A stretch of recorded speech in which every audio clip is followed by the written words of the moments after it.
Last week, remember, we looked at Psalm 1, the very first one, which is, again, it is a wisdom psalm. I talked about wisdom psalms last week. And along with Psalm 2, which we did not look at last week, but along with Psalm 2, those two psalms together, they basically introduce all of the principles and all of the themes that all the rest of the other 148 psalms are going to pick up on and develop and illustrate in various different ways. But the foundation is all right there in Psalms 1 and 2. And then furthermore, I also gave you some tips on how to approach the Psalms, how to read the Psalms, how to interpret the Psalms. As we move through and talk about more Psalms, I'll give you some more tips. But we did go through a few last week. First of all, remember, they're poetic. The Psalms are poetic. It's poetry.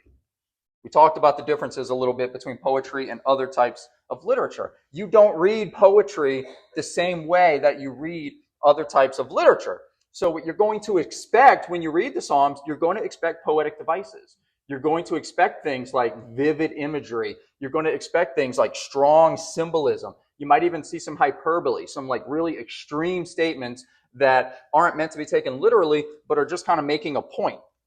That was the first one. Second, remember as well what I said, that the Psalms specifically are not intended to teach theology in the same way that maybe other parts of the Bible teach theology. That's not their primary purpose. They do express thoughts that have theological significance, and we can glean theological experience from them, but that's just not their primary purpose. That's not explicitly what they're there for, is to teach theology. Primarily, what we see in the Psalms are just people pouring their hearts out to God. Just pouring their hearts out to God and encouraging us to do the same and showing us, in a sense, how to do it, how to just give him everything we've got. And so it wouldn't be really fair to say that the Psalms don't speak to our minds at all. But what I think a better way to put it would be the Psalms speak to our minds through our hearts. They speak primarily to our hearts. And I would even argue probably better than just about any other section in the Bible, the Psalms really do a phenomenal job of teaching us how to process and handle our emotions. They teach us how to handle our emotions and lay all that at God's feet. Third, I mentioned that there are different kinds of Psalms.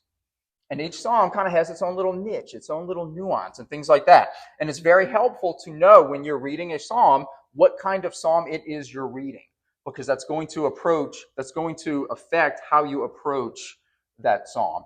And as we kind of do a few more of these, I'll introduce you to a few more of the types, and you'll get a sense of that. But there's all kinds of types. So again, Psalm 1, which we looked at last week, is a wisdom psalm. We talked about wisdom psalms, how their primary purpose basically is to teach us about wisdom, to teach us just differences between what biblical wisdom looks like versus worldly wisdom or versus the ways of the world, things like that. And Psalm 1 was trying to teach us, about how to be wise in the world. And it set the benchmark for that. It talked about the righteous man and how he is going to plant himself in God's word. He's going to plant himself in God's word, and he's going to flourish like a tree planted by streams of water. Versus the wicked man, remember, who plants himself in wickedness and blows away like chaff. That was the whole premise of Psalm 1. If you want to look at some other wisdom psalms sometime, which I would encourage you to do, I've got a little list for you here. This is just some other really great wisdom psalms that talk about this. If you're taking notes, you can write that down or get a little screenshot of it. But we're talking about Psalms 36, 37, 49, 73, 112, 127, 128, 133, all Psalms dealing with wisdom and just wisdom in general. And we call these wisdom Psalms. Now, today we're going to explore Psalm 19. Psalm 19 was written by David, as were actually about half the Psalms. So we call it a Psalm of David. And C.S. Lewis once called Psalm 19, he said it was the greatest poem in the Psalter. The Psalter is what we call the collection of all the Psalms. He said it was the greatest poem, in his estimation, the greatest poem in the Psalter, and one of the greatest lyrics in the world. That's what he had to say about Psalm 19. And what's interesting about Psalm 19 is where it does have elements of wisdom poetry, and some people might even want to put it with the wisdom psalms. Really, it's more of a psalm of praise, is what it is. And that is a type, psalms of praise. And a psalm of praise is exactly what it sounds like, by the way. These are psalms that are intended, they're intended not only to give God praise, meaning the psalm itself praises God, but to encourage us to do the same and even to give us an example of how to praise God. And so in the Psalms of praise, we see all these examples and all these reasons and all these ways to praise God. And little piece of advice for you. And I know none of us have ever been here, right? None of us have ever been here. But if your spiritual life ever starts to feel just a little bit dry, if it ever just starts to feel like it's just a little bit not there, and you don't feel that same flame for God like you know you should or like you know you used to, I want to encourage you in this. Make note of some of the Psalms of praise, like this list behind me, and go when you go into your prayer time and pray through some of these. Pray these Psalms back to God. They're Psalms of praise, and that's what they're doing. And just go pray through those and pray those back to God, and see if you don't just start to feel that flame coming back. See if you don't start to feel that life coming back in, because these Psalms, there's just something in them that will grab your heart and turn it back toward God in a flash. And so here's a whole list of them that are written for this purpose, and they come at it from all kind of different angles and all kind of different just reasons and ways and hows and all of that. But with all that being said, today we're looking at Psalm 19, which I want to thank Andrew specifically for that set list that he put together. You may have noticed a theme running through those songs, and that theme was how creation itself sings the glory and praise of God. Well, big kudos there for organizing that theme around today's sermon, but that's what Psalm 19 primarily is. And that's why I've titled this psalm, The Heavens Declare. That's taken right from the psalm itself. So a couple of things as we dive into this. Keep in mind, as I read this psalm with you and to you, keep in mind that this is meant as a psalm of praise. So listen for the praise elements. Listen for how we're praising God and how we're even talking about the creation and other things in the creation, singing praises to God. That's number one. Number two, keep in mind what I said last week about listening for like the main idea or the main theme of a psalm as you're reading through it, and how I talked about how important that was. Listen as I'm reading to what you think the main theme or the main idea for the psalm actually is. With all that being said, Psalm 19. To the choir master, a psalm of David. The heavens declare the glory of God, and the sky above proclaims his handiwork. Day to day pours out speech, and night to night reveals knowledge. There is no speech, nor are there words, whose voice is not heard. Their voice goes out through all the earth, and their words to the end of the world. In them he has set a tent for the sun, which comes out like a bridegroom leaving his chamber, and like a strong man runs its course with joy. Its rising is from the end of the heavens, and its circuit to the end of them. And there is nothing hidden from its heat. The law of the Lord is perfect, reviving the soul. The testimony of the Lord is sure, making wise the simple. The precepts of the Lord are right, rejoicing the heart. The commandment of the Lord is pure, enlightening the eyes. The fear of the Lord is clean, enduring forever. The rules of the Lord are true and righteous altogether. More to be desired are they than gold, even much fine gold. Sweeter also than honey, and drippings of the honeycomb. Moreover, by them is your servant warned. In keeping them, there is great reward. Who can discern his errors? Declare me innocent from hidden faults. Keep back your servant also from presumptuous sins. Let them not have dominion over me. Then I shall be blameless and innocent of great transgression.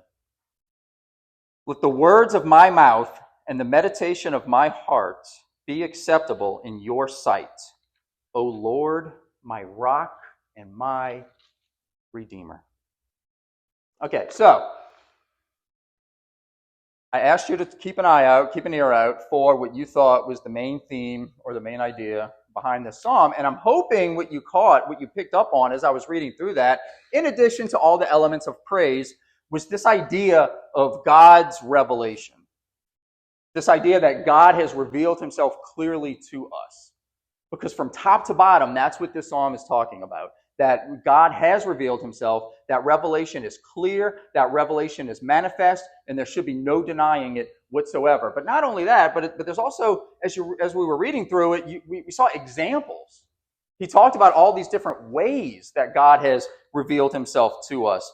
And this psalm basically breaks down very neatly into two parts, and they coincide with whenever we're talking about God's revelation, we usually talk about it in kind of two senses. And some of you, I know, have heard these terms before. Some of you may have not. This may be your first time. But when we talk about God's revelation of himself, we usually talk about two things: general revelation and special revelation. These are the two ways, the two categories we have come up with to talk about this. General revelation is when we're talking about the ways God has revealed himself in general through the creation. Meaning just in the universe, in the cosmos, and the way things are. When we look at the creation, we see evidence of a creator. And we call that general revelation because we can study this creation and we can learn things about God in a general sense. We can learn that there is a creator beyond this universe. We learn that he must be powerful to create a universe. He must be very wise to create all the laws of physics and things like that. So we can learn general things about who this creator is. But at the same time, there's things we can't learn from just creation alone. Like, what's his name? I don't see God's autograph in the sky. So like things like this, we're not going to necessarily pick up on. And that's where special revelation comes in. Special revelation is his special revelation. It's his more intentional, more direct revelation. And when we talk about his special revelation, we're talking about his written word. This is his special revelation to us. And here we learn much more specific things about who he is. Much more specific things, like his name.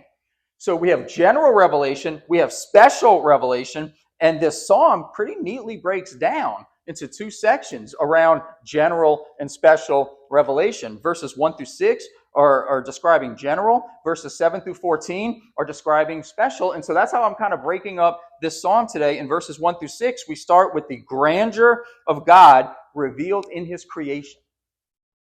And again, this is all about general revelation here. The grandeur of God revealed in his creation. He says, the heavens declare the glory of God. The heavens, the cosmos, the universe, the heavens declare, and the sky above proclaims his handiwork.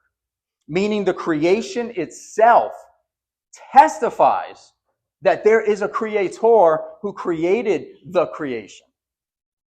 When we look out at the universe, when we look out at the things, when we look under a microscope and see microscopic life, we see evidence of a designer. We see evidence of a creator. And the fact that the universe even exists, the fact that these things even exist, is itself evidence for God, evidence for a creator. The fact that the universe exists at all demands a creator. There must be a creator. Why? Well, now some of my Christian apologetics is about to come out. I keep threatening y'all with some Christian apologetics. Well, this is where this kicks in here, because this has great application for apologetics. And again, let me just remind you, when I use the word apologetics, we're not talking about Christians apologizing to people. Christian apologetics is the field of study where we defend the faith, where we talk about these types of issues, like how do you know God is real? That's what apologetics is.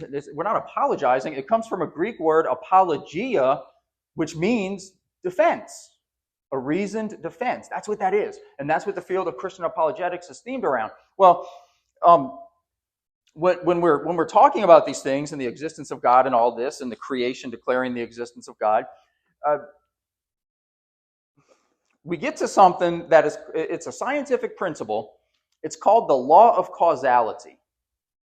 This is a scientific principle, causality, causality. And it has to do with cause and effect. It is the law of causality. And basically what it says is everything that happens, everything that begins to exist, every effect requires a cause that caused that thing to be. That cause has to be outside of the thing itself. Because, like, for example, I can't cause myself to exist. Something outside of me, independent of me, had to cause my existence, ergo my parents, right? So I can't make that happen. So the law of causality says that everything that happens, every effect, or everything that begins to exist requires a cause outside of itself to make it a thing, to make it happen. And here's the clincher. The law of causality, it's the very foundation of science itself. Lest you think that, like, you have to, like, abandon science to be a Christian. Who knew? You don't. One of my favorite things is looking at the intersection of science and faith and seeing how they support each other and they hold each other's hands way more than people like to admit. But the law of causality is actually the foundation for all of science. Because when you think about people doing science, basically what they're doing is they are searching for causes. That's what science is. You experiment on things, and what it boils down to is you're trying to figure out what caused what. Well, if you deny the law of causality, and if you take away the guarantee that everything has a cause, you just undermine all of science itself. What's the point of doing one experiment if whatever you're studying doesn't have a cause, or if there's no guaranteed cause? The whole reason we can even do that is because we can know whatever I'm observing, something is causing it to happen, and we need to find out what that thing is. And so causality, it's the very thing that science rests on. Well, the issue there, though, with where this comes into play is, guess what? The universe is a thing. The universe is a thing, and it can't escape the law of causality. The universe itself is a thing that began to exist. We know this now. For the longest, atheists did not want to admit this. They held to something called the steady state theory, which said that the universe was eternal. The universe had no beginning or end. And that was how they avoided the concept of God. Well, guess what happened when scientific discovery advanced and instrumentation advanced, and suddenly we got really good telescopes and we could look all out into the universe, and we discovered, wait a minute, everything out in the universe is moving away from us. The universe is expanding. And not only is it expanding, but it's speeding up as it expands, meaning it's going to keep expanding forever. Well, if you play that tape back, what do you see? You see a universe collapsing in on itself, and you get to a beginning point. You get to a beginning. The universe had a beginning. And then as scientific inquiry advanced, like in the 60s, we had scientists that actually discovered evidence of this, or I should say additional evidence of this, something called the red shift, which is a particular way that light bends as objects move away from the Earth, and you examine them through certain types of instrumentation. We can see the red shift. There's something called the cosmic background radiation, which is leftover radiation from the moment that the universe exploded into existence. There's leftover radiation from that event, and with the right instrumentation, we can still pick up on the cosmic background radiation. All this evidence started coming to light that the universe had a beginning. The atheists started having a meltdown because they had to abandon their steady state theory. In fact, it was an atheist who came up with the term Big Bang. And he did it as an insult because he was trying to discredit it. He was like, so what? There was just this Big Bang and everything just started to exist? He was trying to discredit the idea. That's where the Big Bang Theory even got its name, because atheists hated it when it first happened. It's not until more recent times that people have kind of like forgotten, and they hear Big Bang and they think, oh, that disproves, or that's like an alternative creation account to Christianity. It's not. It's the name we give to a collection of evidence that says the universe had a beginning. Well, guess what? If the universe had a beginning, then the law of causality applies to the universe. The universe must have a cause outside of itself. Well, there's a guy named Albert Einstein, who you may have heard of, who introduced this thing called the theory of relativity, which, among other things, shows us that physical matter, time, and space all came into existence together with the universe. Before the universe existed, you had no physical matter, you did not have time, you did not have physical space. Those things did not exist. They're part of the universe. They came into existence with the universe. They're all interdependent on one another. You can't have one without the other two, and you can't have two without the other one. You have to have all three together. Well, guess what? If they all came into existence when the universe did, and if the universe has a cause outside of itself, which is not part of the universe, well, then whatever caused the universe is not made up of physical matter. It does not exist within time, and it does not take up space, which are all things that I feel like sound familiar.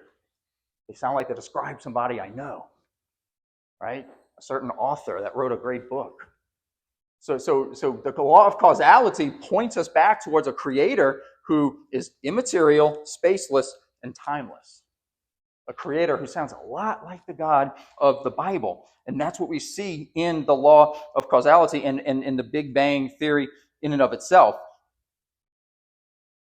And so, yes, the heavens declare the glory of God just by virtue of their existence. But they're not just declaring the glory of God. In a sense, all of creation is praising God simply by virtue of doing what he designed it to do. And that's what we see throughout the rest of even this psalm. And in verse 2, he's talking about the fact that their testimony is ongoing. Day to day pours out speech. Night to night reveals knowledge. It never stops. Any time of day, no matter day or night, you can go out there and see evidence of the Creator. You know, we just came out of the book of Amos. Amos was a prophet. Amos started preaching on a certain day, and he finished on a certain day, and then he was done. The same thing is true of all the prophets. The same thing's true of any of us. There was a first time I ever preached the gospel, and there will be a last time. People come, people go, but he's saying this creation, this cosmos, proclaims the glory of God forever. Day after day, night after night, it pours out speech, and day after day, night after night, it reveals knowledge. And then, if you caught this is really interesting. In verses 4 through 6, he zeroes in on one specific aspect of the creation, the sun. Did you catch that? He zoomed in. Everything in verses 4 through 6 is about the sun. He says, regarding the sky, he says he has set a tent for the sun, meaning the sky is almost like a tent that holds the sun. Is kind of the language he's using there. Remember, this is poetry. But then he goes on, and everything else from verses 5 and 6 is about the sun, which comes out like a bridegroom leaving his chamber, and like a strong man runs its course with joy.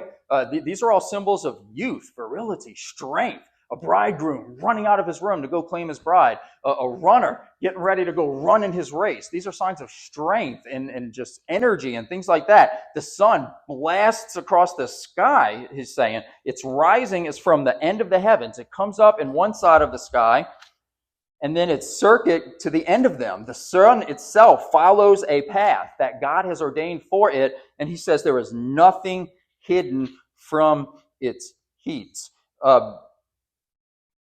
The sun. He's like zeroing on the sun, and you might be like, why is he spending so much attention on the sun? Is that just a coincidence? Did he just pick it at random? Maybe, maybe not. But I'll tell you this, every single pagan nation back in those days worshipped the sun. You remember Egypt had Ra, the sun god? Well, every one of these pagan nations just about worshipped the sun in some way, shape, or form. They thought the sun was a god, and so it stands to reason here. David is pointing out like, not so sure about that. Not only is the sun that you people worship not a god, but even the sun itself is taking orders from somebody. Even the sun itself that you people worship as a god was created by the one true God. He's pointing past their idolatry, pointing to the one true God. God is supreme, and God created everything, including the sun that these people worship mistakenly as a god. He is saying that God is supreme over all creation, God rules over everything, even the created order itself, which the pagans mistakenly thought were gods. They're just things that God made, and they're only doing what God told them to do. Everything. The sun has a certain path. God ordained that path for the sun. Everything listens to God. Everything obeys God. The heavens declare the glory of God is the theme of this psalm.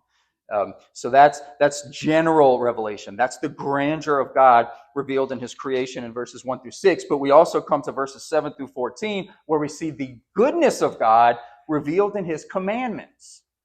And this is the other half of that. Now we're getting to the special revelation. Now we're getting to how God has revealed himself more specifically in his law and in his word, in his statutes, in his precepts. That's what 7 through 14 is talking about, is this idea of the law of God, the morality of God, basic goodness, right and wrong, that we know because God has told us the difference.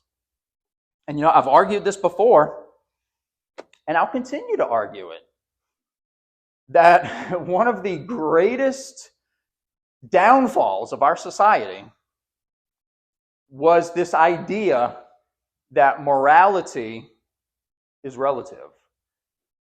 We talk about relative morality. Sometimes you'll hear like moral relativity. You'll hear that. You'll hear these terms. But one of the greatest downfalls of our society has been this idea that there is no such thing as absolute right and wrong. That's what relative morality, that's what moral relativity is. It's the idea that there's no such thing as true right and wrong. If you've ever heard somebody go, well, that's just your truth. That's not my truth. That's what they're saying.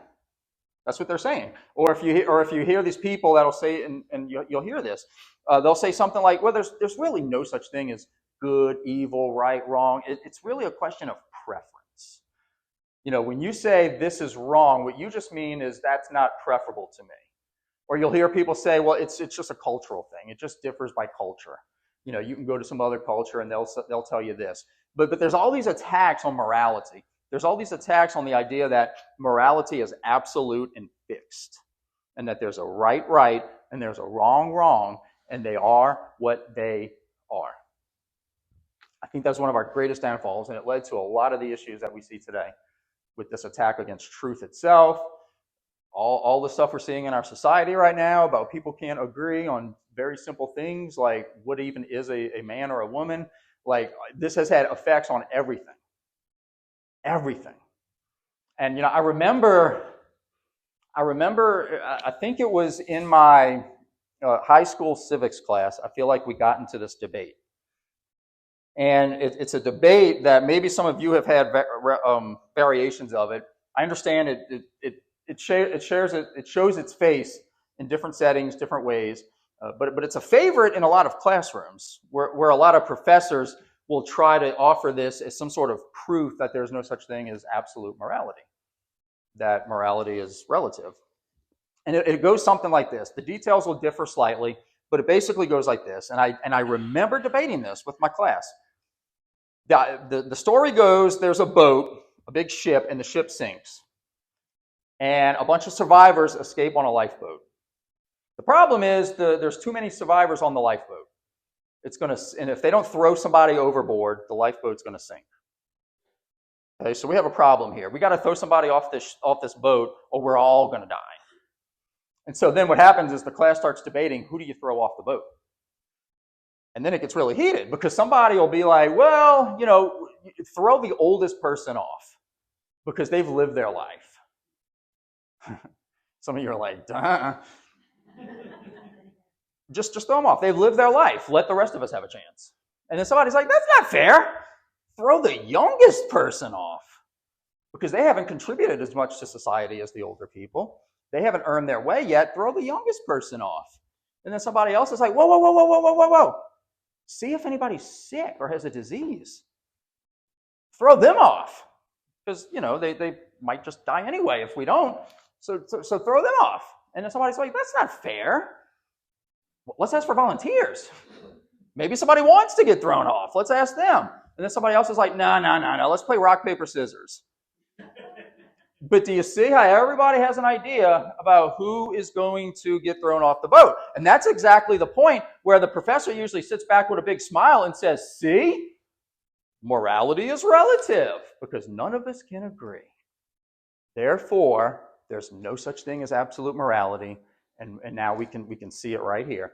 And then the story goes, I wish somebody in my class would have been this wise, but the story goes, one day when this happened, there was this one student who raised his hand and said, excuse me, I beg to differ.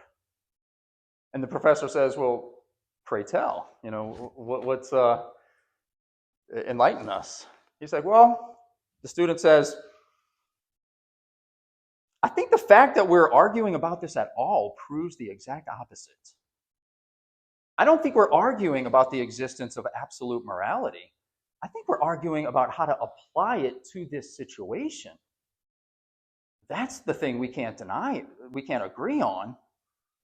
He said, there is an absolute morality. And it says that human life is precious and it should be protected.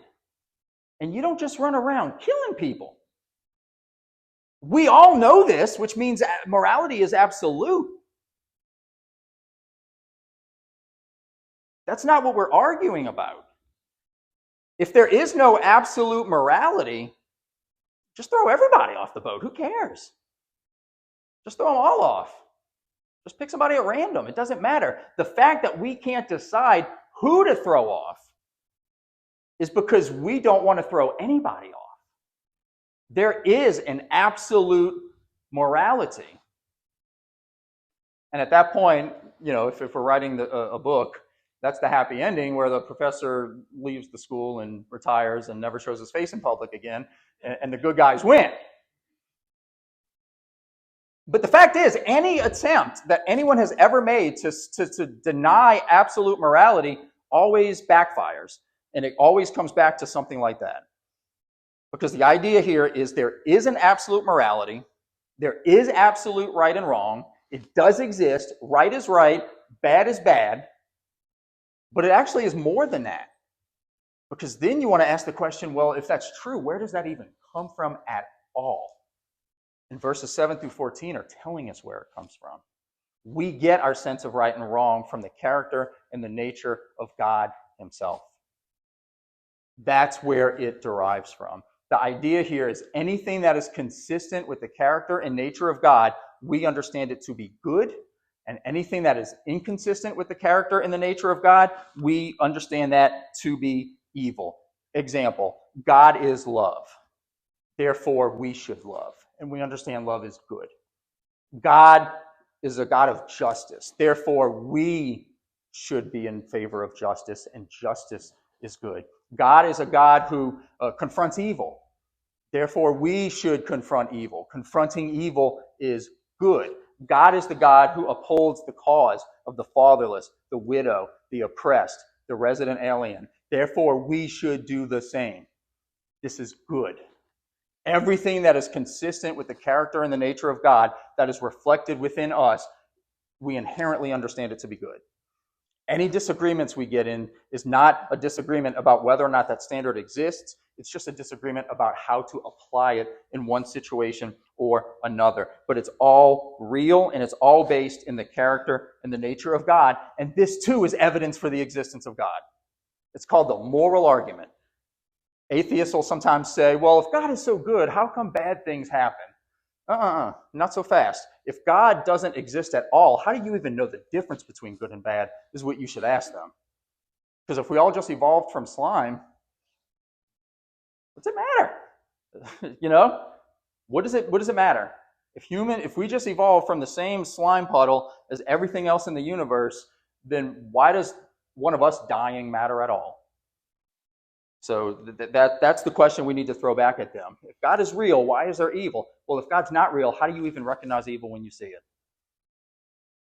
How do you recognize a crooked line unless you know what a straight line looks like? How do you recognize darkness unless you've seen light? You can't even know what evil is unless you've got your eyes fixed on something that is good. And that's what the word says. God has placed this within us. So those people who reject this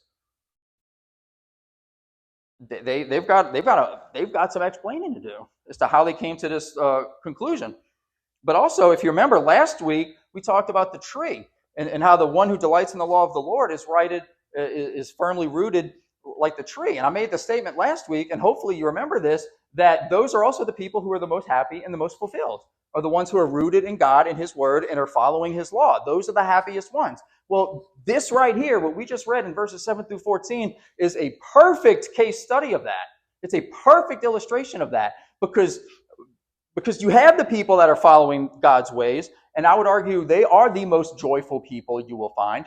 But then when you have the people, when you come across those people that deny this, these people that do believe in moral relativity, and they think they can write their own rules, and they think they can decide for themselves, right and wrong, and that's up to me, that's not up to you, and I can decide for myself. You ever notice those just happen to be the most unhinged people in our society? These people that don't want anybody to tell them, oh, well, you shouldn't have done that. Those are the people you see having the meltdowns and the Instagram reels in the lobby of the bank or the airport. That's those people. The people that don't know how to be told no. Those are the most unhinged people you will encounter. Those of us who know better and we're rooted in absolute morality, we're at peace. We're happy, we're fulfilled, just like Psalm 1 told us last week, and we're seeing this again in Psalm 19 this week, just from a different lens, a different angle. And that's what verses 7 through 9 are all about. Specifically, is talking about how the one who accepts this is fulfilled. The law of the Lord is perfect, reviving the soul. The testimony of the Lord is sure, making wise the simple. Here's a fun fact for you. I don't care how simple-minded you are or you think you are, the most simple-minded person in the world, if they are rooted in the Word of God and His wisdom, they are wiser than the wisest worldly philosopher. This is where true wisdom comes from. Where am I? The commandment of the Lord. No, back up. Verse 8. The precepts of the Lord. Precepts is another word for rules or laws. The precepts of the Lord are right, rejoicing the heart. The commandment of the Lord is pure, enlightening the eyes. You see all these rewards that come with understanding this truth that I'm trying to tell you today about absolute morality. The fear of the Lord is clean, enduring forever. The rules of the Lord are true and righteous altogether. That's what verses 7 through 9 are all about. And then verses 10 and 11 is basically just telling us why we should desire this at all. It's given us like some motivation. More to be desired are they than gold. They're more precious than gold, and they're sweeter than honey. The law of God and the way of God, the things God has in store for us, it's more precious than gold. It's sweeter than honey. He says, by them your servant is warned. In keeping them, there is great reward. In other words, you don't go make boneheaded mistakes when you're living according to the way of God. You're warned in advance. Don't do that. That's verses 10 and 11. Verses 12 through 14 are giving us the why of the matter, and it goes into a little more of it. Because the idea here is, I don't want to mess up. I don't want to throw my whole life away. Who can discern his errors? What man on his own can come up with this on his own? He says, declare me innocent from hidden faults, from things I didn't even know were wrong with me. Hidden faults, things I never would have even understood on my own. He says, declare me innocent from them. Keep back your servant from presumptuous sins. Prevent me from making these mistakes. Let them not have dominion over me. If you've ever been enslaved to a sin, if you've ever had a sin in your heart that had dominion over you, you know how hard that is. That's backbreaking. He says, don't let these presumptuous sins have dominion over me. Save me from them. The context is through this. Then I shall be blameless and innocent of great transgression. And then he concludes, let the words of my mouth and the meditation of my heart be acceptable in your sight. He says, O Lord, and he closes it, my rock and my redeemer.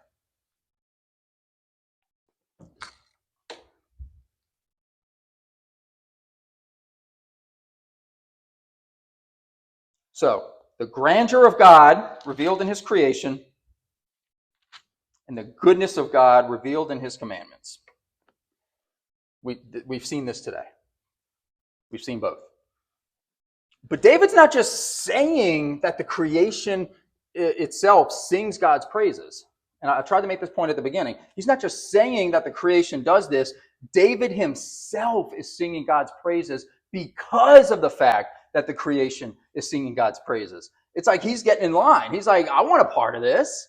I want to be involved in this. He's getting in line. David's saying, like, hey, if the creation is going to sing God's praises, how much more should I? How much more should I be singing God's praises? And for that matter, how much more should any of us in here be singing his praises?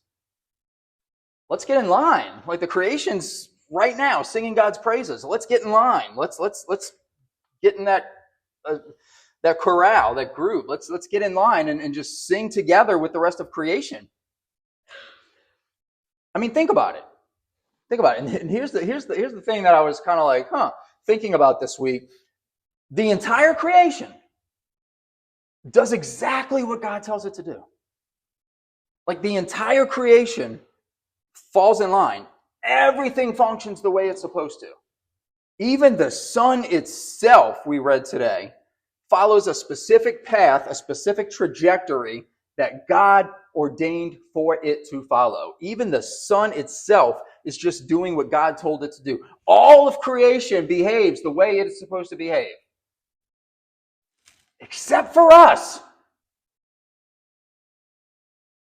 You see? You get it?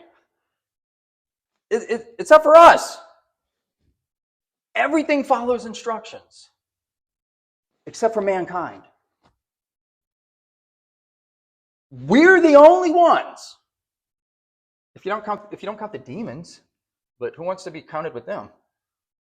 We're the only ones, if you don't count the demons, who look back at God and say, no, I've got a better idea. I've got better things to do with my time. I don't want to do that. I'll get around to it one day when I decide I've got the time. But no, God, no. We're the only ones. And listen, I don't want to turn this into a beating, but we need to grapple with this. We need to wrestle with this. We look at what David says about the sun even in verse 4. Verses 4 through 6. The sun is a created thing.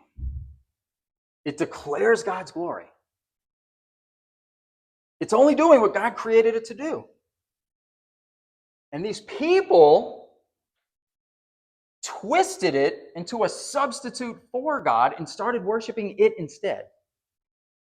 They substituted the Creator for a created thing, and then they started worshiping the created thing instead of the Creator. I mean, can you get any more sad than that? When you start worshiping the creation instead of the Creator. And here's the thing, and whenever I talk about idolatry, I know right away, probably half the people in this room are like, that ain't me. That ain't me. I worship God. I worship Jesus. Whenever he says idolatry, he's not talking to me. You can worship God and still be an idolater? Do you know you can worship Jesus and still be an idolater? Do you know this? You don't have to carve little statues and put them on an altar in your house to be an idolater. In fact, your altar doesn't even have to look like an Old Testament pagan altar. It doesn't have to look like that at all. Your altar can look like anything. Your altar can look like a Facebook timeline with all your idols lined up, top to bottom. All you got to do is scroll through them. I know people, and I'm not talking about anybody in this room, just for the record. But I know people that I can tell exactly what they worship. just by looking at what they post and how often they post it. I know what they value. I know what's important to them. I can tell. Altars don't have to look one certain way. Altars can look like all kinds of things. That's not what defines an altar. Isn't what it looks like. An altar is wherever you bring your offerings and make your sacrifices and express your devotion. Made it almost the whole sermon. That's your altar.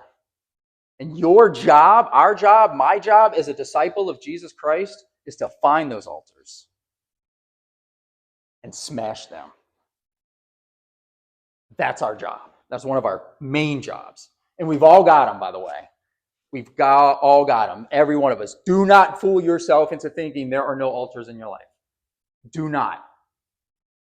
Everybody in here, myself included, we've all got the altars. I assure you. And if you're truly looking, and I mean really looking, honestly looking, begging God, show me the altar, and you're looking with all the best intentions, and you still can't find that altar, let me give you a little help. Go look in a mirror. Go look in a mirror. That person staring back at you, that person looking back at you, is the first and the biggest idol, the biggest altar you have to smash right there. That person staring back at you. That's the first and that's the biggest idol you will ever have to deal with. But once you do, and you put him in his place or her in her place, then it's going to start getting easier to find the other ones. So if you can't find the other ones, go find yourself a mirror first.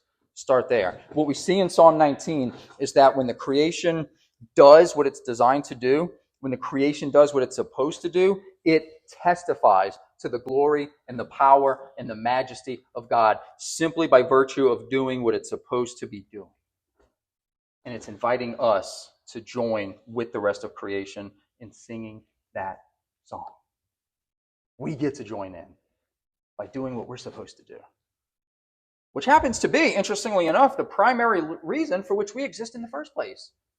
In case you've forgotten some of the things we've been over in the past, the primary purpose we're even here in the first place is to praise and honor God and to bring praise and honor to God. That's it. That's our primary purpose. Surprise, surprise, that's why it gives us so much pleasure to do it. That's why that's so pleasurable. It's only people that have never experienced that who think that sounds bad. But those of us who live it, we know the pleasure and the fulfillment that comes from serving God rightly. That's why. And we saw evidence of this, like in verses 7 and 8.